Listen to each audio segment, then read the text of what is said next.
Hi dears, welcome back to my channel. അപ്പോൾ ഇത് രാവിലെ തന്നെ മഴയാണ് കേട്ടോ. മഴയെന്ന് പറഞ്ഞാൽ ഇങ്ങനെ ചെറുതായിട്ട് ഇങ്ങനെ തൂറ്റി നിൽക്കുകയാണ് കേട്ടോ. ഒരു തോരയും ചെയ്യണില്ല, ഇങ്ങനെ പെയ്തുകൊണ്ട് നിൽക്കുകയാണ് കേട്ടോ. അത് കഴിഞ്ഞിട്ട് കുറേ നേരം നോക്കിക്കൊണ്ടിരുന്നതിന് ശേഷം അടുക്കളയിൽ കയറിയിട്ട് പരിപ്പ് കറി വെക്കാമെന്ന് വിചാരിച്ചു.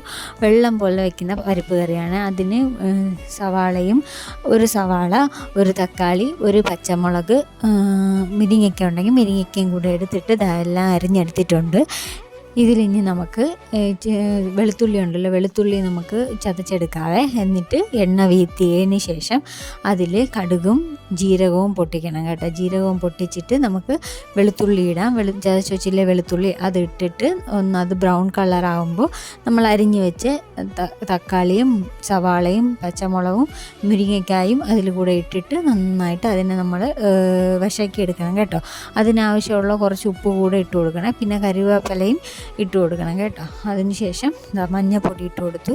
മഞ്ഞൾപ്പൊടി ഇട്ടിട്ട് നന്നായിട്ട് ഒന്ന് മിക്സ് ചെയ്യുക. മിക്സ് ചെയ്തതിന് ശേഷം ഇതൊക്കെ വേവണ വരെ നമ്മൾ ഇതിനെ മിക്സ് ചെയ്യണം. അപ്പോൾ ഞാൻ പരിപ്പ് ഓൾറെഡി കുക്കറിൽ അടിച്ച് വെച്ചിട്ടുണ്ട് കേട്ടോ. 5-6 വിസിൽ കേട്ട് അടിച്ച് വെച്ചിട്ടുണ്ട്. അത് വെള്ളം പോലെ തന്നെ വേണം. ഇത് വെള്ളം പോലെ ഇരിക്കുന്ന കറിയാണ്. അതിന് ശേഷം അതൊന്ന് വശങ്ങി വരുമ്പോൾ നമ്മളതിൽ മുളക് പൊടിയും മല്ലിപ്പൊടിയും ആവശ്യത്തിനിട്ട് ഉപ്പും ആവശ്യത്തിന് ഇട്ടിട്ട് നന്നായിട്ടൊന്ന് മിക്സ് ചെയ്യുക. അതിൻ്റെ ഒരു പച്ചമണം മാറുമ്പോൾ പുളിയുണ്ടല്ലോ, ഒരു നെല്ലിക്ക വലുപ്പത്തിലുള്ള പുളിയെ നമ്മൾ പിഴിഞ്ഞെടുത്ത് വച്ചിക്കണം കേട്ടോ. എന്നിട്ട് അതിനെ നമ്മൾ ഈ മിക്സിലൂടെ വീട്ടി കൊടുക്കുക.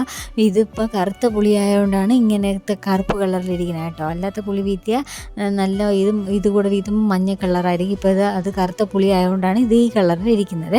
അതിന് ശേഷം ഞാൻ അടിച്ചു വെച്ചിരുന്ന ഈ പരിപ്പും കൂടെ എടുത്ത് വീത്തി കൊടുത്തിട്ടുണ്ട്. അതിൽ ഉപ്പും എല്ലാം നോക്കിയിട്ട് അതിലാവശ്യത്തിന് മല്ലിയിലയും തൂക്കി കൊടുത്തിട്ടുണ്ട്.